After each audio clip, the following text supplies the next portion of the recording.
अस्सलाम वालेकुम viewers, welcome to learning art PSY 510 lesson number 8 organizational culture आज हम पढ़ने जा रहे हैं।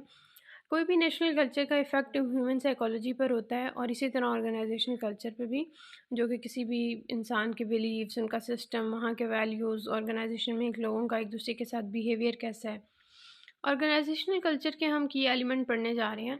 सबसे पहले ऑब्जर्व बिहेवियर रेगुलरिटीज़, यानी जब लोग एक दूसरे के साथ इंटरेक्ट करते हैं तो किस किस्म की लैंग्वेज वो यूज़ कर रहे हैं, क्या उनके तौर तरीके हैं, क्या बिहेवियर है। नॉर्म्स आ जाता है कि किस तरह लोग अपने वर्किंग ग्रुप में बिहेव करते हैं, उनका क्या स्टैंडर्ड्स हैं और किस तरह उनको देखा जा रहा होता है। द डोमिनेंट वैल्यूज़ में आ जाता है कि एक ऑर्गेनाइजेशन किस चीज़ के लिए जानी जाती है। लेट्स सपोज अगर आप एक पार्टी में जा रहे हैं जो कि एक बहुत लीड क्लास पार्टी है, तो वहाँ का गेटअप भी वैसा होगा, वहाँ का ड्रेसअप उन्होंने लोगों ने उस तरीके से किया होगा, वहाँ का डेकोर भी वैसा होगा, तो वो उसकी डोमिनेंट वैल्यू है। देन हमारे पास आ जाती है philosophy that guides an organizations policy towards employees and customers, यानी एक ऑर्गेनाइजेशन की क्या पॉलिसीज़ हैं अपने कस्टमर्स के लिए और अपने एम्प्लॉयज़ के लिए, ये फ़िलासफ़ी गाइड करती है। द रूल ऑफ गेम्स में ये आ जाता है कि क्या एक न्यू कमर जब उसमें आया है, उस ऑर्गेनाइजेशन का हिस्सा बना है, तो वो क्या चीज़ें हैं जो उसे सीखनी है वहाँ पे एडजस्ट होने के लिए और अपने आप को वहाँ का मेंबर साबित करने के लिए। द फीलिंग और क्लाइमेट, ये ऑर्गेनाइजेशन का एक वो फिज़िकल लेआउट होता है या वो ज़ाहरी खसूसियात हैं कि जिस पे एक ऑर्गेनाइजेशन के मेंबर एक दूसरे के साथ इंटरेक्ट करते हैं। इसी तरह कस्टमर उस लेआउट को देखते हुए वहाँ के एम्प्लॉयज़ के साथ डीलिंग करते हैं या इंटरेक्ट करते हैं। एक IBM ब्यूरोक्रेटिक कल्चर के बारे में बता रहे हैं कि जिसमें बहुत ज़्यादा परमानेंट और स्ट्रिक्ट रूल्स थे, जहाँ पे चीज़ें बहुत फिक्स थी। और ये 1990s में था, मगर ये जो तरीक़ाकार था इसने डिफ़िकल्टीज़ पैदा की थी। देन आ जाते हैं हमारे culture is comprised of assumptions, values, norms and tangible signs of organization member and behaviour. Basically ये कल्चर की डेफिनेशन लिखी है कि किस तरह वो एक वैल्यूज़, नॉर्म्स और ऑर्गेनाइजेशन के लोगों के बिहेवियर से मिल के बनता है। फिर हमारे पास जो एक ऑर्गेनाइजेशन है उसका एक डिफाइंड स्ट्रक्चर होता है। आप कहीं पे भी चले जाओ, किसी भी एरिया में जगह जो चले जाओ, तो वो बताता है कि वो किस तरह का। एक हॉस्पिटल है, उसका कल्चर डिफरेंट होगा एक यूनिवर्सिटी के कल्चर से।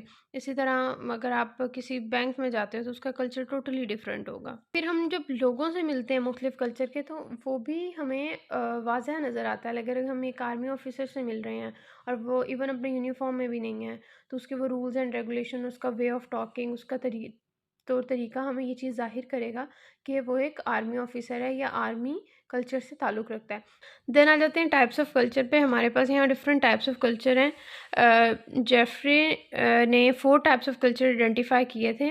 सबसे पहले एकेडमिक कल्चर आ जाता है। इसमें हाईली स्किल्ड लोग होते हैं ऑर्गेनाइजेशन में, और वो उस ऑर्गेनाइजेशन में अपने आप को स्टेबल करते हैं, उस एनवायरनमेंट के मुताबिक काम करते हैं, और वो मसलसल कोशिश कर रहे होते हैं अपने आप को मज़ीद बेहतर करने की और अपना रैंक अप करने की। जिस तरह यूनिवर्सिटीज़ आ गई, हॉस्पिटल्स आ गए, इस तरह की कॉर्पोरेशंस।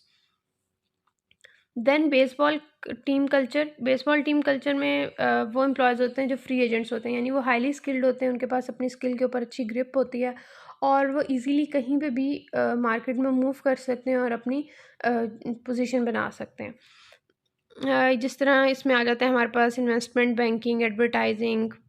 देन है क्लब कल्चर में एम्प्लॉयज़ वो होते हैं जो कि जब वो एक ग्रुप ऑफ कल्चर में जाते हैं, स्टार्ट में जाते हैं और फिर वो उसमें सेट हो जाते हैं, उस ग्रुप का हिस्सा बन जाते हैं, और फिर वो लाइफ टाइम या फिर वो अपनी ज़िंदगी का ज़्यादा अरसा उसी कल्चर का हिस्सा रहते हैं। जिस तरह आप एक मिलिट्री की बात कर लें या लॉ फर्म्स, यानी अगर कोई आर्मी में चला जाता है तो अपनी लाइफ का एक ज़्यादातर हिस्सा उधर ही गुजारता है, और जब वो उधर से बाहर निकल आता है तो फिर भी उसकी ज़िंदगी के रहने का तरीका, उसके रूल्स रेगुलेशंस, टाइम की पाबंदी, वो सारा कुछ वैसा ही होता है। देन आ जाते हैं फोर्ट्रेस कल्चर में एम्प्लॉय को नहीं पता होता कि उसे रखा जाएगा या निकाल दिया जाएगा। यानी ये उसकी परफॉर्मेंस पे डिपेंड करता है कि अगर उसकी परफॉर्मेंस अच्छी होगी तो वो उस कंपनी का हिस्सा रहेगा, वरना उस कंपनी से निकाल दिया जाएगा। जिस तरह ये हमारे पास सेविंग एंड लोन्स की एग्जांपल आ जाती है, ये जो कार कंपनीज हैं उनकी आ जाती है। Then strong and weak strong culture वो होता है जो कि अपने एम्प्लॉयज़ के ऊपर अपना इफ़ेक्ट डालता है और वो इफ़ेक्ट होता है भी है उन पे, एम्प्लॉयज़ पे उस कल्चर का, और एक डीप इफ़ेक्ट होता है, यानी वहाँ से निकल के भी वो उस कल्चर का इफ़ेक्ट उनके अंदर नज़र आता है। That is a strong culture. और वीक कल्चर वो होता है, यानी जो कल्चर अपने रूल्स एंड रेगुलेशन, अपने नॉर्म्स टोटली एम्प्लॉयज़ में शिफ्ट ना कर सके, या वो चीज़ उनके एम्प्लॉयज़ में नज़र ना आए, that is strong culture, sorry week culture. Group think यानी एक ग्रुप ऑफ पीपल या फिर एक इंसान अपने ग्रुप को लेकर या अपने कल्चर को लेकर जो सोचता हो कि उनका कल्चर किस तरीके का है और वो बाकी कल्चर्स को किस तरीके से देखता हो। कल्चरल सेंटरिंग में वही चीज़ आ जाती है कि वो ये सोचता हो कि जो उसका कल्चर है वो सबसे बेस्ट है और बाकी सब कल्चर एवं ही हैं। तो जितना ये ज़्यादा होगा ना, the strong the culture is the stronger the risk of group think. एक इंसान ये सोचेगा कि उसका कल्चर सबसे बेस्ट है। देन आ जाता है creating culture. Organization culture can be created by the means of concentrated effort on the part of founders of the organization. आप एक कल्चर किस तरह बनाते हो, उसके लिए कुछ स्टेप्स दिए गए हैं। सबसे पहले जिसने अपना एक कल्चर स्टार्ट करना होता है, अपनी एक ऑर्गेनाइजेशन स्टार्ट करनी है, अपनी ऑर्गेनाइजेशन में किस किस्म का कल्चर रखना है, सबसे पहले वो इस चीज़ का आइडिया देता है, उसके रूल्स नॉर्म्स रेगुलेशंस बताता है, जो कि एक बेसिक थीम उस कल्चर का बता रहा होता है। दूसरे स्टेप पे जो कंसीवर होते हैं वो लोगों को की पीपल्स को इकट्ठा करते हैं, यानी जो उस कल्चर के लिए, उस ऑर्गेनाइजेशन के लिए उन नॉर्म्स पे, उस प्रोसीजर पे पूरा उतर रहे होते हैं, उस तरह के की पीपल्स को वो उस ऑर्गेनाइजेशन के लिए इकट्ठा करते हैं। जो की पीपल और कंसीवर होते हैं वो इकट्ठे काम करते हैं और उस ऑर्गेनाइजेशन को बिल्ड करते हैं, उसमें बेहतरी लाते हैं। जब एक ऑर्गेनाइजेशन अपनी एक शेप धार लेता है और उसके जो मेंबर्स हैं वो भी उसमें सेटल हो जाते हैं, तो फिर जो कल्चर है वो उसमें एक्टिविटीज़ के अकॉर्डिंग मोल्ड होता है और इस तरह ऑर्गेनाइजेशन ग्रो करती है। मेंटेनिंग कल्चर किस तरह मेंटेन किया जाता है, ये कुछ रूल्स दिए गए हैं सोशलाइजेशन के। सबसे पहले है सिलेक्शन रिजेक्शन।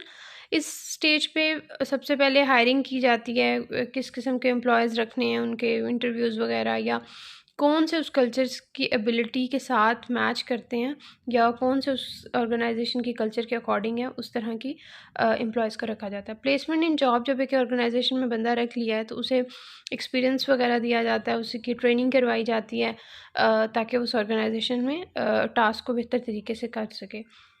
जॉब मास्टरी, जब उसे जॉब भी मिल गई है, अब उसने एक्सपीरियंस भी ले लिया, ट्रेनिंग भी ले ली है, तो वो फिर उस पर्टिकुलर जॉब में एक्सपर्ट हो जाता है और फिर इस ऑर्गेनाइजेशन को लेके अच्छे तरीके से चलता है। Then measuring and rewarding performance. इसमें जब एम्प्लॉयज़ की जो परफॉर्मेंस है उसे देखा जाता है, स्पेसिफिक तरीक़ों से स्टैंडर्ड्स पे उसको मेजर किया जाता है, और अगर उसमें बेहतरी होती है या उसने अच्छा वर्क किया जाता है तो उन्हें रिवॉर्ड दिया जाता है। वो पैसे की सूरत में भी हो सकता है, वो किसी भी तरीके से रिवॉर्ड हो सकता है। अडहेरेंस टू इम्पॉर्टेंट वैल्यूज़, ये है कि एम्प्लॉय अपने इंटरेस्ट से हट के या अपने इंटरेस्ट को मद्देनज़र रखने के बगैर अपनी जो कंपनी है या ऑर्गेनाइजेशन है उसमें प्रॉपर कमिटमेंट शो कर रहा हो, अपना प्रॉपर फोकस शो कर रहा हो और अपने काम को बेहतर तरीके से कर रहा हो, that is showing a full commitment towards the organisation. Then आ जाता है reinforcing stories and folklore. ये जब एक ऑर्गेनाइजेशन में एम्प्लॉयज़ अच्छा काम कर रहे होते हैं, उन्हें रिवॉर्ड भी मिल रहा होता है, तो एक तरह की रिन्फोर्सिंग स्टोरीज़ बन जाती हैं और लोगों को एक कंपटीशन कह लें या फिर एक तरह का चैलेंज मिल जाता है कि उन्होंने भी इस तरीके से बेहतर काम करना है। रिकग्नाइजेशन एंड प्रमोशन, फिर जब एक इंसान अपनी कमिटमेंट भी शो कर रहा है और अपना काम भी बेहतरीन कर रहा है, तो फिर उनको डिज़र्विंग जो होते हैं उनको फिर प्रमोशन मिलती है, उन ऑर्गेनाइजेशन में उन्हें पहले से बेहतर दर्जा दिया जाता है। सो व्यूअर्स, ये था हमारा लेक्चर नंबर 8। मिलते हैं अपने नेक्स्ट लेक्चर में। अल्लाह हाफिज़।